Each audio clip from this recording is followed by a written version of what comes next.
Hi, I'm Glenn. This is Dave with NC Beer Guys. We promote NC Craft Beer online at ncbeerguys.com. We're doing something a little different today. We're not in the NC Beer Guys studio, which is also Dave's kitchen counter.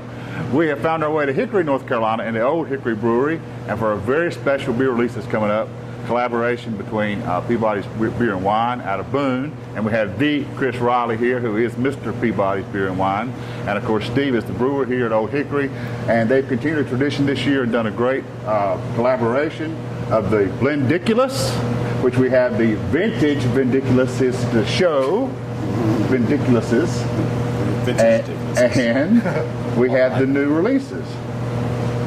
Or not yet released. Not yet released. Okay, let's see. So what are we doing this year? And thanks for having us. We appreciate you hosting us in this great bar at Olde Hickory. It's an environment to have. I know this is the right place. It's better than our studio, actually. So Blendiculous is our line of beers that we at Peabody's do. We've had the fortune of being able to do this series twice with Stephen.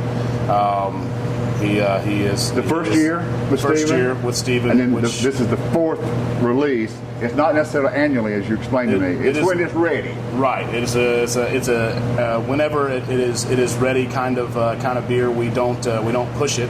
So the idea itself kind of comes in with just a series of beers that we wanted to collaborate with some of our closest friends that we have in brewing, and really the idea is just to have a beer that we can play with and come up with an idea that maybe hasn't been done before or hasn't been attempted at, and then kitchen sink it, I guess, in quotations, to try to put everything all together in it and still make it come out pretty perfection. And this gives you something unique and wonderful to have at Peabody's, I guess. For sure. I mean, I'm sure you have it other places too, but it gives something that you can brand as one of your Absolutely, things. Yeah, man. I mean, that is the big deal. We can put it out as kind of our attempts at playing it, or attempts at new ventures. And if we were a brewery, we might be doing if we were a brewery, and I'm not an ag guy. I mean, you see these hands; they're very soft and delicate. It's completely different. But brewing is not as easy as it seems. I don't even like sweating in here. It's pretty tough. But it's a beautiful bar. The only downside is it's a little bit open to the elements, and it's not air conditioned. It is in the brewery, that's right. But that's a working bar. That's right. That's right. So let's get to something. We got two bottles here now. One is the Blendiculous. Yep.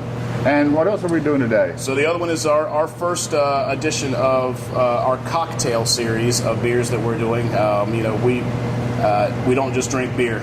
We enjoy a good cocktail too, and enjoy bringing out the influences of certain special barrels. And that this man is a Manhattan that we aged with High West Manhattan barrels. The High West is a distillery out of Utah, and their barrels, kind of give that Manhattan influence into the beer completely, because they actually again aged their Manhattan brand in those barrels. So. Stephen's better at giving you the particulars on each and every beer. We'll let you start pouring while we turn to Stephen. Yeah, turn to one. I was looking at French. How do you say Armagnac? Armagnac. Armagnac. Okay, I'm like, okay, I have no idea. Armagnac is it's a type of brandy. Okay. Or, it's not cognac, but similar to cognac. Oh, okay. The grapes come from another region of France. Right. And so this beer is actually double barreled. Now this is a beer. This is a beer, yes. Okay. Just in the influence of a cocktail. Right. Correct. Right. Yeah. And of course, this one. Yeah, I don't think Stephen's allowed to brew to tell people that he brews that he would brew any liquor. I was just making sure we understood for our fans here what we were doing. And of course, this one I see you brewed specifically for me. Yeah, our viewers know Dave is in the flavors, and we are promised that this is like a chocolate candy bar. This is for me. Chris went into my head, and between the collab, I mean, it's aged in American whiskey barrels with coconut, cocoa, and vanilla added. And if all those flavors come through, we're going to be in for a delight indeed. Yep. So the idea of this, the idea of Blendy Bar was actually a chocolate bar. So we'll go to this Manhattan. The Manhattan is again aged in Armagnac barrels first, and then aged in High West Manhattan whiskey barrels. Wow. Different beers. So Mr. Brewer, tell us what we should be experiencing here, aroma-wise and flavor of notes profile. Give us a spiel. Well, like with the Manhattan cocktail, you're going to get the cherry notes in there. I also added a little bit of orange peel to kind of brighten that up a little bit. And of course, the whiskey notes, from the barrel itself. Mm-hmm. Nice. And the aromas. Oh wow, that cherry is great. Oh, is it really? Yeah, wait till you do this. You'll love this too. Yeah, so the cocktail series itself is meant to have a boozy characteristic to it. I mean, it's meant to have the barrel influences. You don't want a cocktail beer that just tastes like a bourbon barrel just because aged. it says it tastes like a cocktail doesn't mean that it actually has that influence. So that was kind of the whole idea behind this. I mean, we almost wanted you to feel like you could put 2 cubes of ice in the thing. And this is out now. What about the release? Both these beers are going to be releasing on September 24th At Peabody's? And at Olde Hickory jointly, or one place? Or Stephen will have some down here at the station, but the actual release will be up at Peabody's at noon on that Saturday. On the 24th? On the 24th, yeah. Okay. So at 11:59, you're in front of the door waiting. You better probably want to come a little earlier to 11. How limited is These are Stephen's beers. How limited is the release? It is going to be really limited. We're going to do. I think we're going to probably do 3 bottle limits on each beer. Okay. And total production? Total production. What do you about think? 80 cases, I guess, of each. There's less than 80 cases of each one. Wow. I think there's 64 of one and 72 of another. So when we do these collaborations, we're not we source the barrels, but the barrels we're not sourcing tractor trailer loads. I mean, really, you got it's small batch, so it gives folks like Stephen a really good chance to do something new and different. I call him a unique. genius all the time. He gets mad. Yeah, I'm sure he doesn't like it very much. But it gives him the ability to play, to do what he does as really again one of the best. From Olde guys Hickory, in the state. we heard a little bit about from Peabody's perspective why they would want to do a collaboration. What's in it for Olde Hickory to do a collaboration, whether it's with Peabody or somebody else? Why do you share your brand with somebody else? You've got such a brand of your own. What's in it for you guys? Well, it's fun.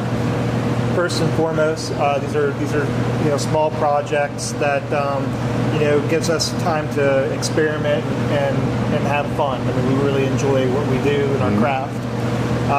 We really enjoy working with Chris and everyone up at Peabody's. They're a fantastic bottle shop.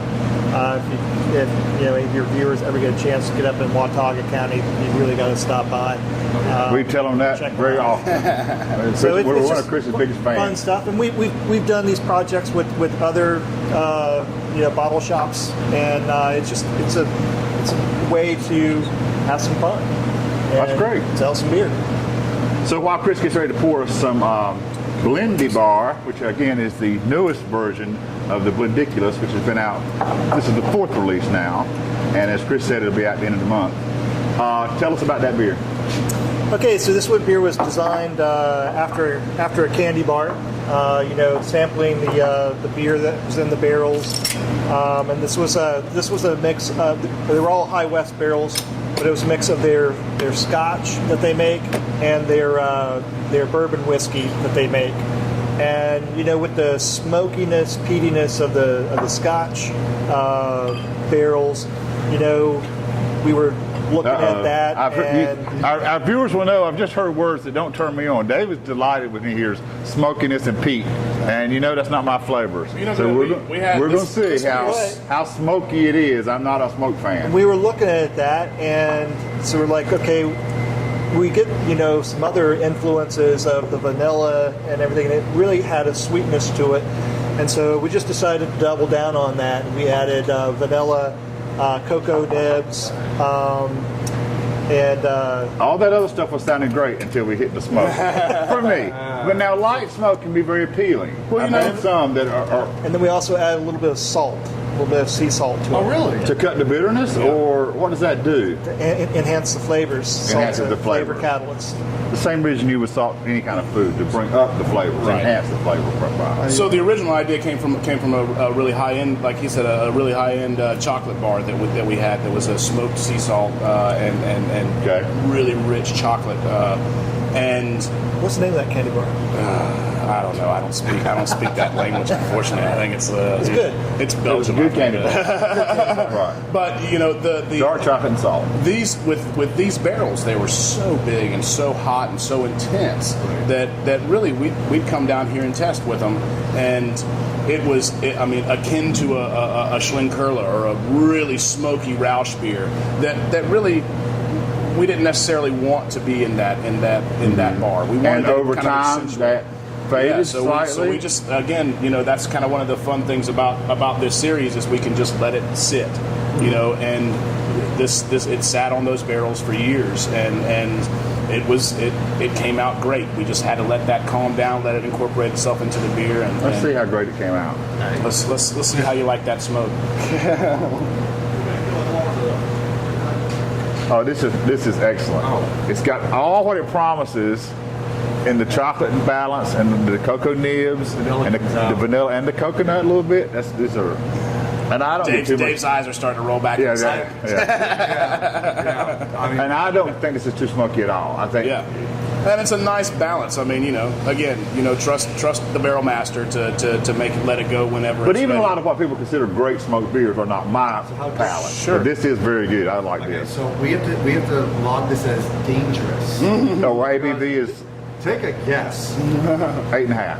10. Oh, okay. So we log this as because it's so smooth, Super drinkable. it's extremely drinkable, and at 10%, yeah, dangerous, lovely dangerous. And it's nice to look at both beers and know that both these barrels came from the same distillery. Okay. So they are different barrels from them, but they really that's kind of the influence that you have. It's nice to have that barrel influence on the beers that is it makes the beer for us. I think. They're both completely different beers. Oh yeah, very different. yeah. Very different. Yeah, I mean, But with some of the same origins, and I think that's the point, that you can do so much Yes. different with the same starting point sometimes. Sure.